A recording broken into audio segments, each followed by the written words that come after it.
नमस्कार। इस विशेष कार्यक्रम में आज हमारे साथ खास मेहमान होंगे। टेक्नो मिशन इंटरनेशनल स्कूल कहें या फिर टेक्नो पॉइंट कोचिंग कहें, उनके संस्थापक, उनके मालिक अंशु सिंह जी। सर, आज किस तरह का एग्जामिनेशन हो रहा है और कैसे हो रहा है, किनके नेतृत्व में हो रहा है, तमाम चीज़ें हमारे दर्शकों को खुल के बताइए सर। जी, टेक्नो पॉइंट भागलपुर की स्थापना आज से 25 साल पहले जी 96 में हुआ था। जी 25 साल पूरा होने के बाद इस दरमियान हमने बहुत बच्चों को पढ़ाया, मुफ्त में भी पढ़ाया, सफल भी हुए, बहुत जगह काम भी कर रहे हैं। लेकिन मेरी मंशा थी कि नहीं, इसको पूरा बृहत स्केल पर किया जाए। जी इसके लिए हम विकास वैभव सर से मिले और उनको प्रपोज किया कि जब हम ये काम कर सकते हैं तो एक प्रयास करना चाहिए, और आपका संरक्षण अगर प्राप्त हो तो हम लोग शिक्षा के क्षेत्र में कुछ योगदान देना चाहते हैं।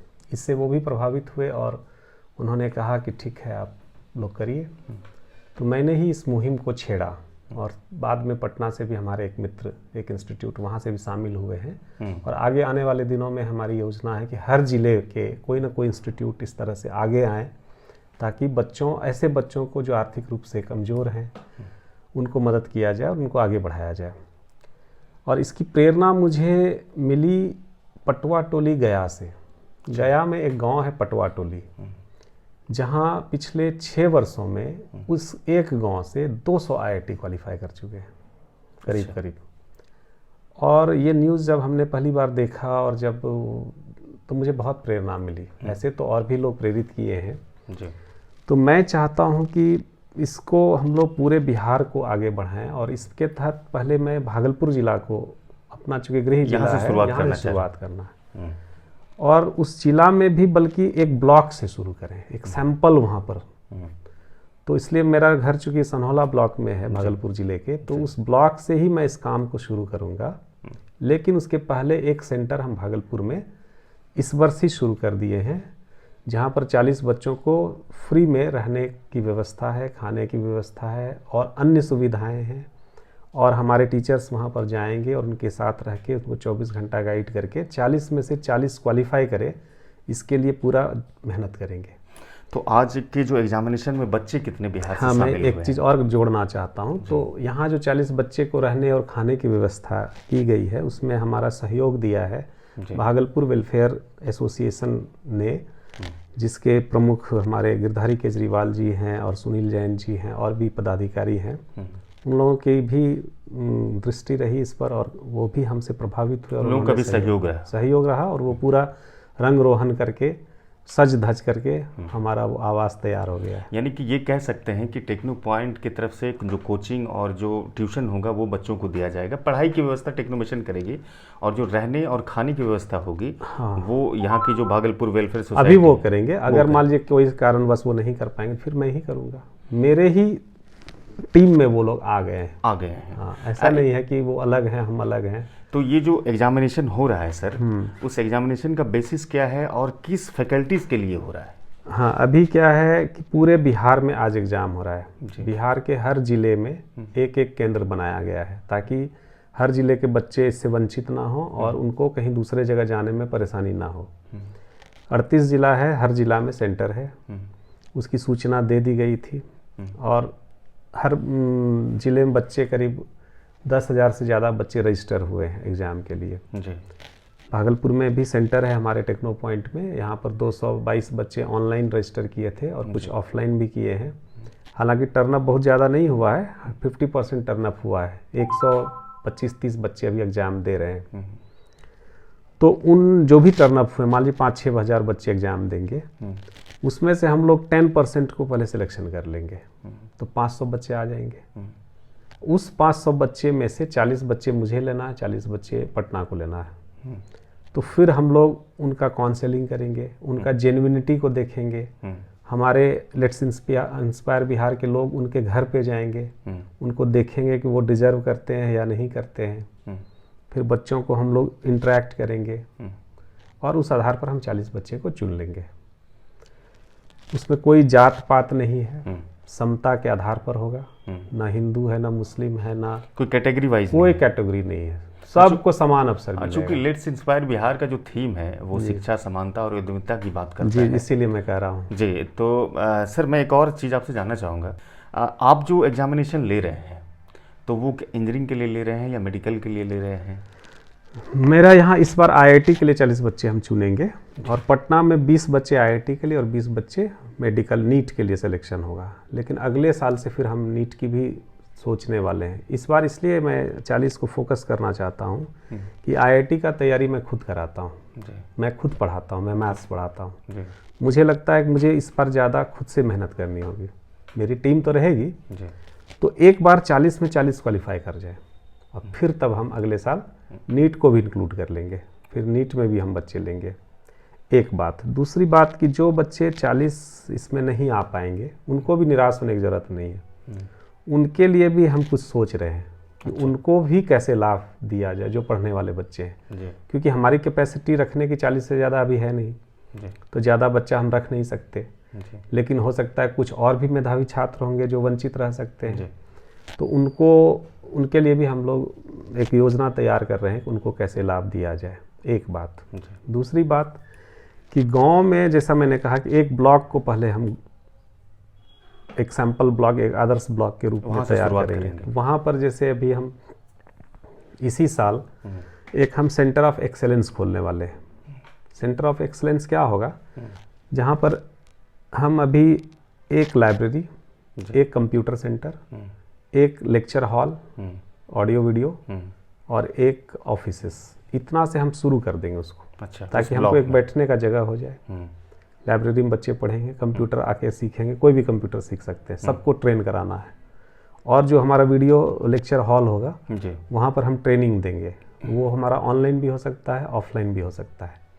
शुरुआत वहाँ से करेंगे और बाद में हम वहाँ पर विभिन्न प्रतियोगी परीक्षाओं की तैयारी, चाहे वो आईआईटी हो, मेडिकल हो, बैंकिंग हो, नहीं सिविल सर्विसेज तो बाद में, बैंकिंग हो, एसएससी हो, रेलवे हो, पुलिस हो, दारोगा हो, इन सब की तैयारी वहाँ पर बच्चों को फ्री ऑफ कॉस्ट करवाना है, ऑनलाइन या ऑफलाइन। उसके लिए हमारे फैकल्टी, अब तो वर्चुअल क्लासरूम ऑनलाइन क्लासेज होता है, वो गाइड करेंगे पूरे देश से।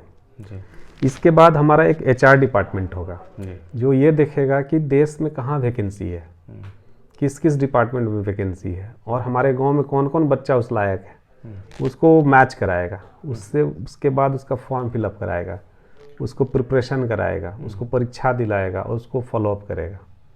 ये एक योजना है। उसके बाद है कि वैसे लोग जो मान लीजिए 30 वर्ष हो गया, 35 वर्ष हो गया, जिनका एज खत्म हो गया, वो क्या करेंगे? उनके लिए हम उद्यमिता के बारे में सोच रहे हैं कि अपने वहाँ हम अभी सनहौला ब्लॉक से शुरू करेंगे कि 2-4 यूनिट हम बना सकते हैं जहाँ पर कि हमारा लघु उद्योग होंगे, छोटे छोटे उद्योग हैं, वहाँ पर लोग काम करेंगे। उससे अवेयरनेस आएगा, उनका खुद का बिजनेस हो सकता है, एंटरप्रेन्योरशिप डेवलप होगा, जो हमारा लेट्स इंस्पायर बिहार का थीम है। विलेज मॉल्स करेंगे हम, अपना जो भी प्रोडक्शन करेंगे उसको सेल्स कैसे होगा, हमारा उसका एक स्ट्रेटजी बन रहा है। और उसके बाद हम वहाँ ये चाह रहे हैं कि 9 से 12th तक के बच्चों का एक हॉस्टल बनाएं। अच्छा, स्कूल नहीं, हॉस्टल पर, छात्रावास कि उस ब्लॉक में जो भी बच्चे 9 से 12 के बीच है वो वहाँ आकर रहे, उसको हम तैयार कराएंगे, कहीं भी वो पढ़े, सरकारी स्कूल में पढ़े। और स्कूल को भी हम मेंटोर करने वाले हैं। स्कूल में जा करके प्रधानाध्यापक से मिल करके उनको भी सहयोग करेंगे कि अगर आपको कुछ पढ़ाई लिखाई में हमारी सहयोग की ज़रूरत है तो हम आपको सहयोग करेंगे, उसके लिए कोई चार्ज नहीं लगेगा। और वो बच्चे हमारे यहाँ भी पढ़ेंगे, उसमें भी कोई चार्ज नहीं लगेगा। तो इस तरह की एक बृहद योजना है जिसको हम लेकर के आ रहे हैं। और फिर गांव का सौंदर्यीकरण, मान लीजिए हर गांव में मंदिर है, मस्जिद है, तालाब है, उसको थोड़ा सौंदर्यीकरण करना है। वहाँ पर कुछ लाइट्स लगवा दिया गया, कुछ बैठने की व्यवस्था होगी, वृक्ष लगा दिया गया और एक पिकनिक स्पॉट बन जाए वो, ताकि शहर के लोग वहाँ जा करके जाएं पिकनिक मनाने, घूमने के लिए। और जैसे गांव का पलायन शहर की ओर हो रहा था, अब शहर के लोग गांव की ओर भागे, क्योंकि कोरोना है, अब शहर में लोग ऐसे भी उब गए हैं। और अब गांव नहीं रहा, अब तो गांव में 3 चीज़ की कमी थी, अब तीनों हो गया। सड़क सुविधा अच्छी हो गई, कम्युनिकेशन, बिजली नहीं थी, इंटरनेट नहीं था, सब हो गया। तो जो काम शहर में हो सकता है वो काम गांव में भी हो सकता है और उससे रोजगार के अवसर खुलेंगे। तो बहुत ही बृहद सोच है, बृहद, यानी कि कहीं ना कहीं शिक्षा और उद्यमिता और समानता ये सबको गांव की तरफ लेके जाने की गांव में प्रमुखता होगी, प्रमुखता हो। और इसके लिए हमारे विकास वैभव जी को धन्यवाद करते हैं कि उन्होंने हमें प्रेरित किया है और हमारा लीड वो हमें कर रहे हैं, हमें एक मार्गदर्शन दे रहे हैं। और हम लोग सब मिलजुल करके अगर एक दूसरे को प्रेरित करें, एक दूसरे का सहयोग करें, तो मुझे लगता है कि वसुधैव कुटुंबकम का जो भारत का सपना है वो गाँवों से शुरू हो जाएगा। बिहार में शिक्षा के पिछड़ेपन की वजह क्या है? एक प्रमुख सवाल मेरा ये रहेगा, क्योंकि बिहार पहले तक्षशिला, विक्रमशिला, नालंदा विश्वविद्यालय के लिए जाना जाता था और अंतर्राष्ट्रीय स्तर पर छात्र यहाँ आकर के पढ़ते थे और अलग अलग क्षेत्रों में जाकर के नाम भी कमाते थे।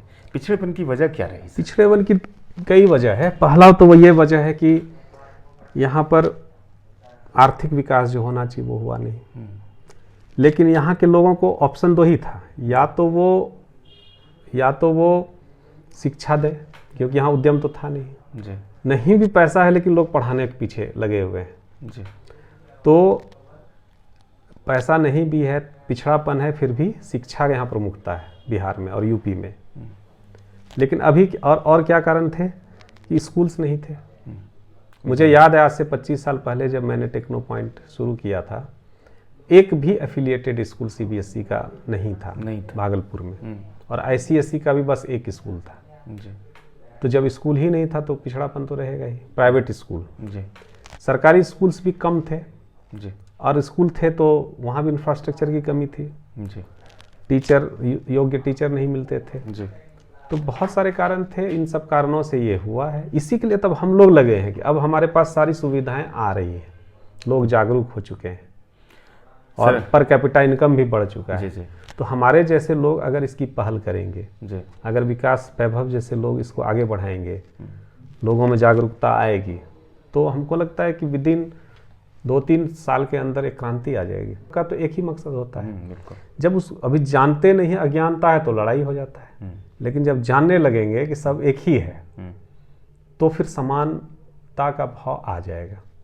और जब अभाव रहता है तब झगड़ा होता है, जब अभाव नहीं बचेगा तो झगड़ा नहीं होगा, फिर एक दूसरे का सहयोग होगा। संघर्ष नहीं करना है, सहयोग करना है। लेट्स इंस्पायर बिहार का ये स्लोगन है कि संघर्ष नहीं सहयोग, चिंता नहीं चिंतन। अच्छा, आम लोग अगर लेट्स इंस्पायर बिहार से जुड़ना चाहें वो कैसे जुड़ सकते हैं? सब लोग जुड़ सकते हैं। गूगल फॉर्म है, या जो भी हमारे ब्लॉक के कोऑर्डिनेटर हैं वो संपर्क कर रहे हैं। धीरे धीरे अच्छे सब लोग जुड़ते जाएंगे, सभी लोग जुड़ेंगे, और सब में क्षमता है। ऐसा नहीं कि हम जानते नहीं हैं। जी। चाहे वो कबीर साहब तो पढ़े लिखे नहीं थे जी, तो इतना बड़ा आध्यात्मिक कह सकते हैं महासंत, उनसे बड़ा कोई नहीं हुआ है। जी। तो क्षमता सब में है। जी। सब विकास करते हैं, सब योगदान दे सकते हैं, सब समाज को प्रेरित कर सकते हैं, बस उनको जगाने की ज़रूरत है। तो हम लोग सबको जोड़ रहे हैं, सबको जगा रहे हैं, कहीं भेदभाव नहीं है। कि लेट्स इंस्पायर बिहार में आप कैसे देखते हैं कि बेहतर हो सकता है बिहार का भविष्य?